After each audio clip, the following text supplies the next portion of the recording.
Chilli chicken মাত্র 20 টাকা, বাসন্তী pulao chilli চিকেনও 20 টাকা। এ বাদেও কি পাচ্ছেন 3 টাকায় চিকেন পকোড়া আর 10 টাকায় চিকেন ভাপা কলা পাতায়। কত পরিশ্রম করে আপনাদেরকে আমি এই ভালোবাসার জিনিসগুলো দিচ্ছি, সবাই কিন্তু আসবেন, আমি ভীষণ খুশি হব। দিদি কিন্তু খুব খুশি হবে সোনালী টেক্সটাইলে আসার জন্য। ফোন নাম্বার এখানে দিয়ে রাখলাম, আপনারা যোগাযোগ করে নিয়েও চলে আসতে পারেন। এ বাদেও যারা দূর দূরান্ত থেকে আমার ভিডিওটা দেখছো, সাপোর্ট করুন সবাইকে আমি আসতে বলছি, সবাইকে, সবার জন্য ওয়েলকাম।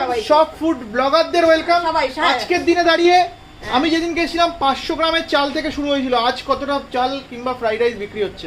আজকে 6 KG, biryani 2 KG, pulao 2 KG, আর এই fried rice 2 KG. Veg biryani মানে কিরকম ভালো লাগছে তোমার? এটা আমি পনির দিয়ে, আলু বোখরা দিয়ে, আলু দিয়ে ওইটা করি। আচ্ছা, সবই কিন্তু হয়েছে তোমার জন্য, মানুষের ভালোবাসায়। আর তোমার জন্যও আজকে আমি তো বলবো মানুষের না।